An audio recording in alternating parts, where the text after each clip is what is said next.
Hey guys, I wanted to do another video in regards to the Kanika Jenkins case, and um, this is going to be regarding Rigor Mortis, Algor Mortis, and Livor Mortis, and I'm a member at study.com, so I would use these videos as teaching points, and it's going to be an educational video. I'm going to try to keep it short and sweet.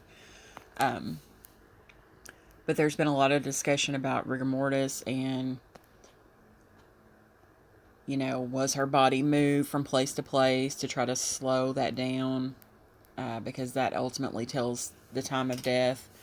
And I just wanted us to be aware of what these things are, and factually what they are, not what someone else is telling you.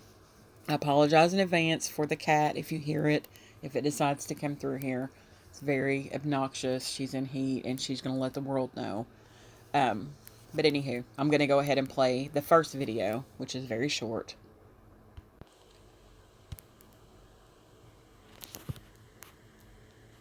When someone dies, there are several stages a body goes through as it decomposes over the first 24 to 48 hours. These stages assist medical examiners in determining how long a body has been dead. The three stages of decomposition are Livor Mortis, Algor Mortis, and Rigor Mortis. The first, Livor Mortis, means discoloration of death. What this means is that once someone dies, the blood starts draining from the extremities, down to the area that's on the ground. For example, a body lying on its back is going to be pale on the chest and face, while dark on the back and buttocks. The second, Algor Mortis, means coldness of death. This is where the body starts to cool down in temperature, and this stage lasts for a few hours. However, it does not start till 30 minutes to an hour after death. The third, Rigor Mortis, means stiffness of death. This is where the body muscles will contract and make a body stiff, which starts a few hours after the death and can continue up to 24 hours. Each of these stages happens during certain times of the decomposition of a body, which allows for medical examiners to really get an idea of the time of death. In this lesson, we're going to explore the specific causes and state of Algor Mortis. There are two ways to take the temperature of a cadaver: rectally or with a meat thermometer pushed under the ribcage into the liver. Both methods allow the internal temperature to be taken, which is less affected by external stimuli. Since Algor Mortis is the cooling of a body, you have to take into account different aspects that affect temperature when trying to get an idea about the time of death. Usually, the rate of temperature loss is 1.5 to 2 degrees for every hour after the person passes. However, with the different things that can affect temperature, this may not be a valid way to determine time of death. So it's important if using temperature to get to the body within a few hours of death. Otherwise, the body may be the ambient temperature of the area. There are several different things that will affect the temperature of a dead body: temperature of the room or area, body mass, wellness, age, and fitness. If the body is outside in the snow, it will impact the temperature of the body. The body being clothed versus unclothed can also affect the temperature. A body that's larger tends to hold more heat for longer, which means that a large person may not be as cool as the body of a smaller person or child in the same period. If the person was ill or diseased before they died, it can affect the temperature of the body. If the person died with a fever of 100 rather than the norm of 98.6, it may confuse the time of death. Older people with thinner skin will cool off faster, again skewing results. Also, a skinny person versus a well-muscled person will also impact temperature, as muscles tend to create more heat. Algor Mortis is the second stage of decomposition of a body. It refers to the cooling of the body as it slowly becomes the ambient temperature of the room or area that it's located. Body temperature can be taken in the Algor Mortis stage to determine the time of death. However, this has to be done within a few hours of death. Otherwise, the body temperature will likely be too close to the ambient temperature of its environment. Additionally, you must take into account the things that affect temperature, such as age, body mass, fitness, and wellness.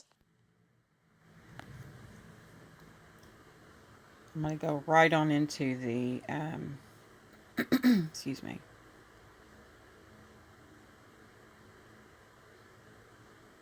I'm going to go on into Livor Mortis.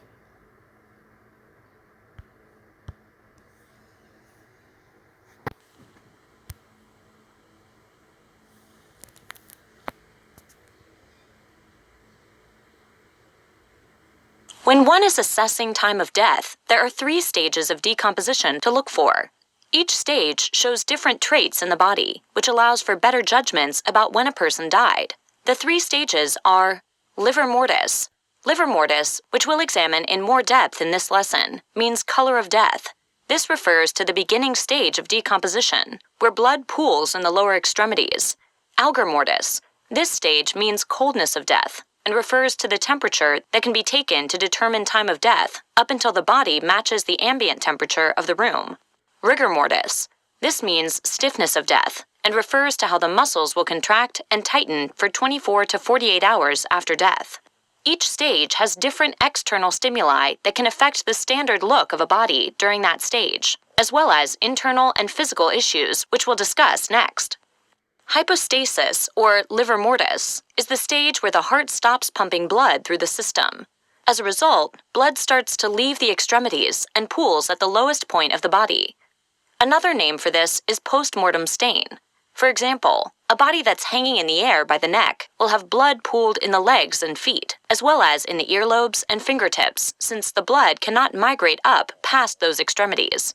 A body lying on its back will have blood pooled in the back and buttocks. The rest of the body gets a very pale hue, showing that blood is no longer present. The areas where the blood pools look like large bruises of red and purple. This is called lividity, and it will start showing on a dead body within a few hours of death. This coloration is used to assess the time of death. In general terms, during the first couple of hours, the bruises will look spotted and have a bluish tinge. In 3 to 6 hours after death, if you press on the colored areas, they should turn pale as the blood moves, and the blood will still be mostly warm. After 12 hours, pressing on the blood-pooled areas will elicit no changes in color. Why is Livor Mortis helpful? It not only helps with judging the time of death for a body, it also assists in determining if the body died where it was found, what position it was in, and whether it was moved. The color of the blood can also show that a person was poisoned or asphyxiated. Both external and internal factors can affect Livor Mortis, making it more challenging to determine the time of death. These factors include body was moved. Livor Mortis can be harder to determine if the body was moved. If a body is shifted, the blood can move through the body, depending on the type of movement and how often the body has been moved. Health issues. With poor circulation due to diabetes or heart issues, pooling can happen sooner after death. Violence. Bruises and lividity can be confused for one another as they can look similar. However, if you cut into the body, blood will seep from the areas of lividity, but will not seep from bruised areas. Pressure. Anything that puts pressure on the body, such as tight pants, can affect lividity because it prevents blood from pooling.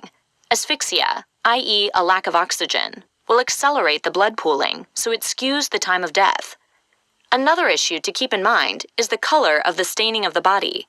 The normal color for the pooling blood should be reddish-purple. There are slight variations, but this should be the standard. Different colors can help you determine things about the death. For example, carbon monoxide poisoning will tinge the lividity a deep cherry color. Cyanide will make the lividity pink in hue. Hydrocyanic acid will make the staining bright and red. Asphyxia will make the hypostasis have a blue or indigo color on the skin. Nitrites and variations will make the staining brown or rust-colored. Livor Mortis, meaning the color of death, and also known as hypostasis, is a stage in the decomposition of a body where the blood pools at the lowest point due to the inability of the heart to pump it through the system. This causes large discolorations or postmortem staining, which is also referred to as lividity. This can be seen if the body is pale. That means the person has been dead for around 3 to 6 hours. Livor Mortis allows medical examiners to determine if the body died where it was found, how it was positioned, if it had been moved, and even if it was poisoned. Since the normal color for the pooling blood should be reddish-purple, different coloring can point to other external or internal factors that affected the staining, such as cyanide causing the lividity to be more pink in color, or carbon monoxide giving the blood a more deep cherry color. Now I'm going to go right into the last one, which is Rigor Mortis.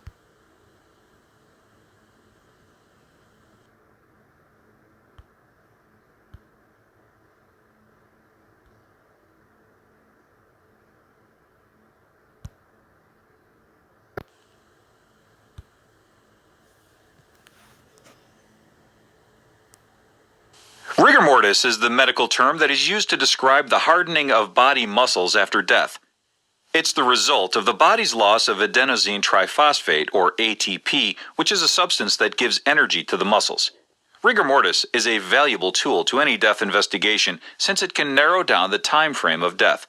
Another term for rigor mortis is post-mortem rigidity. There are many factors to consider when examining rigor mortis in order to come to any conclusions or findings about a person's death. This is the general timeline that rigor mortis will follow under regular conditions. 0 to 8 hours, the body starts to stiffen but is still movable. 8 to 12 hours, muscles become completely stiff. 12 to 24 hours, muscles stay stiff. 24 to 36 hours, stiffness dissipates and muscles become flexible. In the earlier timeline, the times listed were a general rule under normal conditions. Many factors can alter the timeline for rigor mortis. The following lists indicate factors that will potentially slow down or speed up the rigor mortis process. First, here are examples of what accelerates rigor mortis: exercise prior to death, hot environmental temperatures, convulsions, electrocution, high body temperature and fever, and drugs that increase body temperature. Now here are some examples that decrease the rate of rigor mortis: hypothermia, cold environmental temperatures, pneumonia, hemorrhages, and nervous diseases.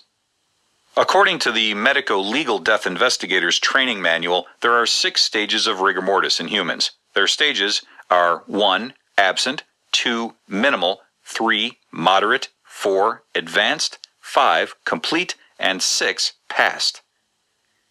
If you are working as a medico-legal death investigator, these stages would be combined when completing examinations.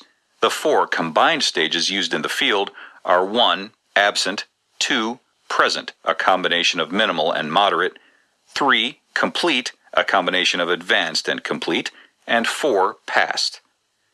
The absent stage means that rigor mortis has not yet started. The present stage means that rigor mortis has started, but that the muscles can still be moved easily. The complete stage refers to the muscles being at the height of rigor mortis and unable to be moved without force. The past stage of rigor mortis means that the muscles are in the process of becoming flexible again. After that occurs, the muscles will not reharden. Rigor mortis is the hardening of body muscles after death because of the body's loss of adenosine triphosphate, or ATP, which is a substance that gives energy to the muscles. Rigor mortis's general timeline moves from initial stiffening of the muscles to them regaining more flexibility again. There are more specific versions of this timeline according to the Medico-Legal Death Investigators Training Manual, labeled as absent, minimal, moderate, advanced, complete, and passed. So that's the 3 videos that Study.com offers on Livor Mortis,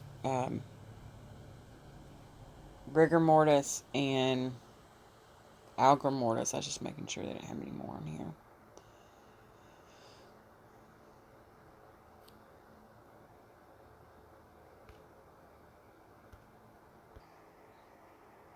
And in dealing with rigor mortis, I found this article.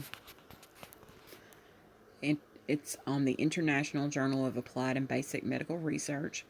It's titled Rigor Mortis in an Unusual Position, Forensic Considerations. It says, we report a case in which the dead body was found with rigor mortis in an unusual position.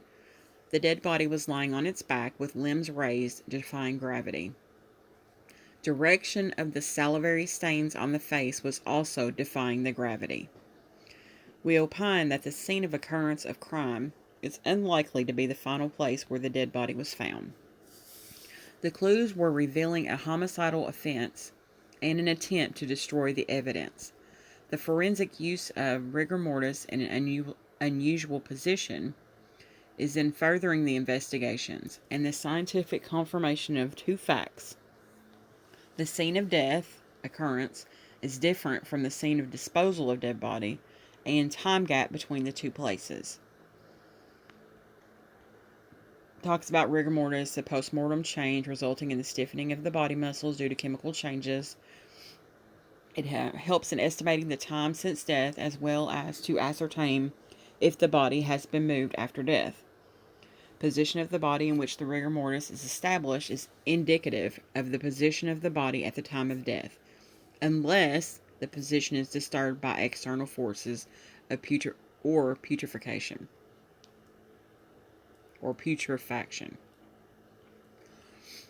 It says, even the body posture at the scene of death sometimes need correct forensic interpretations.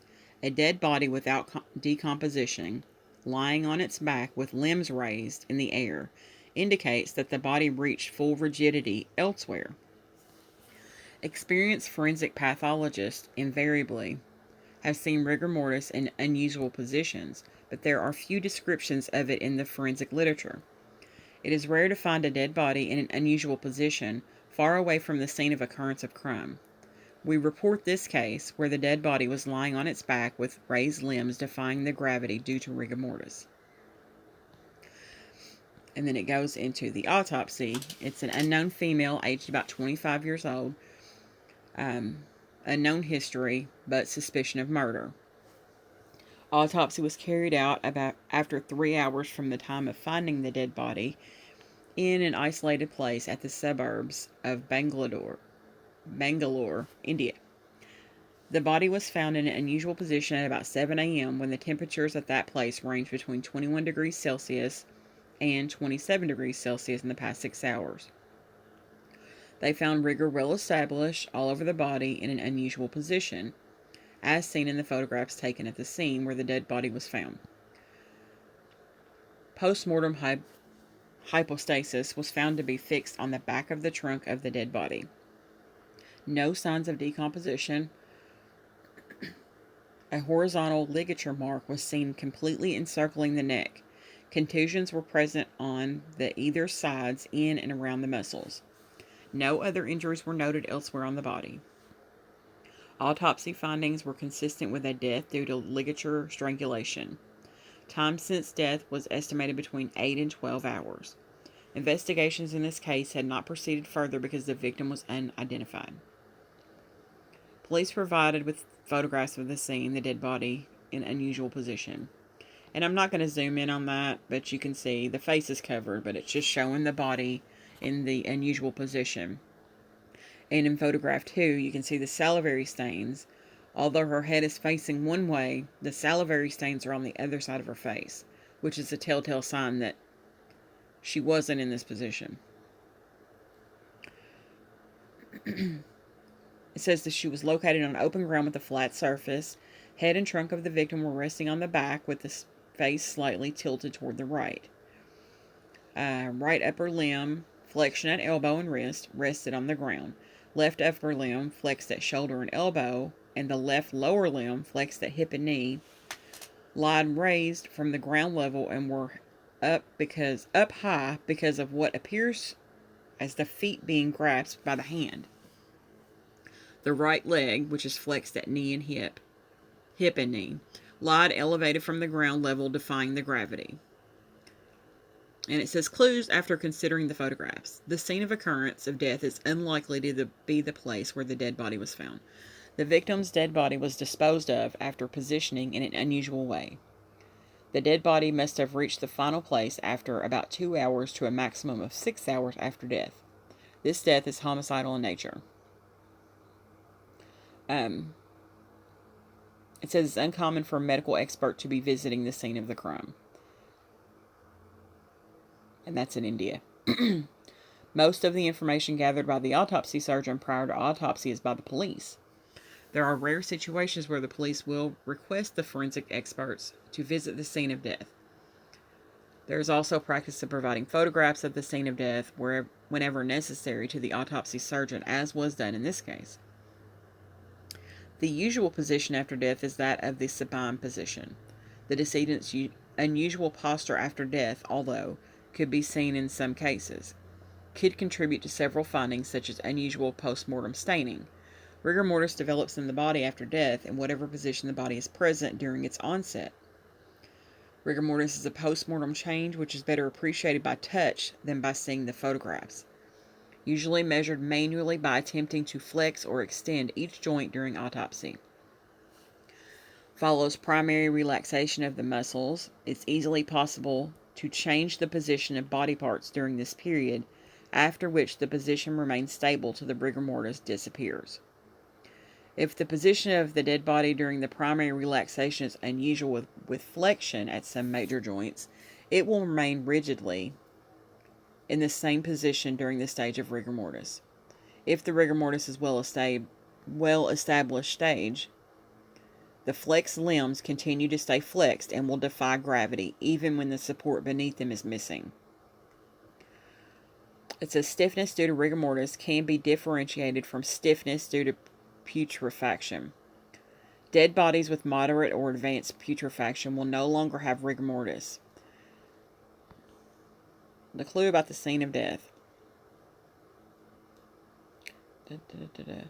Okay. The direction of dried stains of salivary dribbling should have been toward the right side of the face. That was a big clue. The dead body was in a differently tilted position earlier compared to what is seen where the dead body was finally found. Time between the original and final place. It says the onset and duration of rigor mortis is governed by several factors. Indian conditions are different compared to the temperate countries when time since death needs to be estimated. Indian textbooks report that rigor mortis commences in 2 to 3 hours, takes about 12 hours to develop, persists for another 12 hours, and takes about 12 hours to pass off. Rigor mortis can establish after rigor is broken, and a significant rigidity can reappear if the breaking occurs before the process is complete.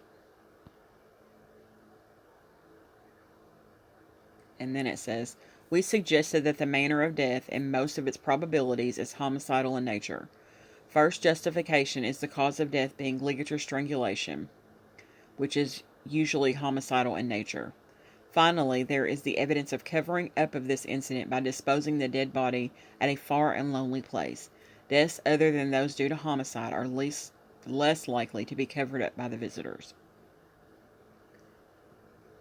And it says, to conclude, the clues from the rigor mortis in an unusual position are revealing a homicidal offense and an attempt to hide the evidence. Data about the scene of death is very helpful in providing vital clues for investigations. Visits to the scene of death is therefore recommended in cases without clear history or in cases needing more information. It's pretty interesting. Pretty interesting little read. And one more article. This is an article from James Caruso. Decomposition changes in bodies recovered from water. It says, let's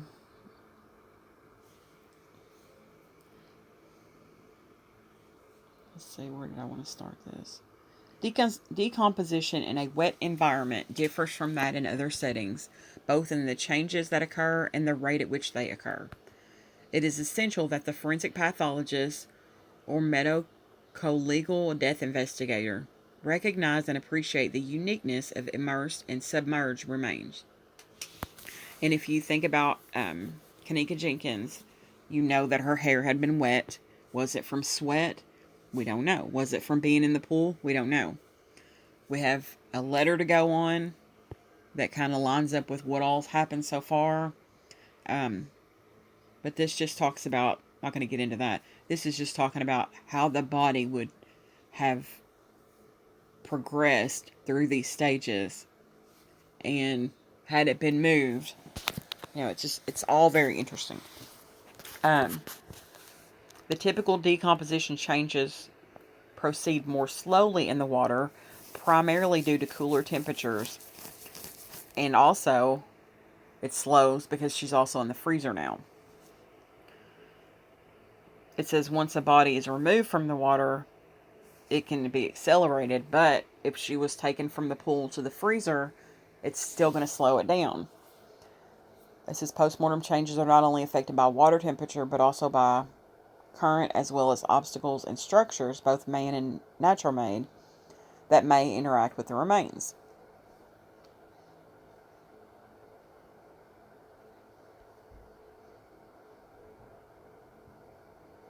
I'm trying to find the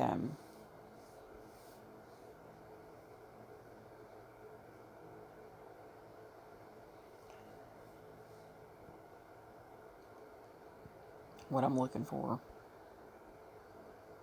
Okay, if a body of water is the primary death scene and the body has been immersed for only a short period of time, the position of the body will be affected by clothing and any personal effects of the body.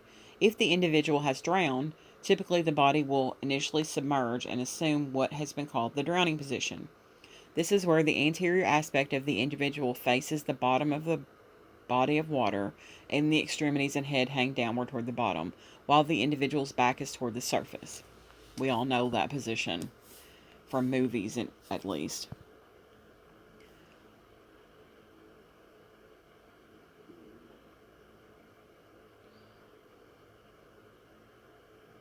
And they show, I'm not going to zoom in on those.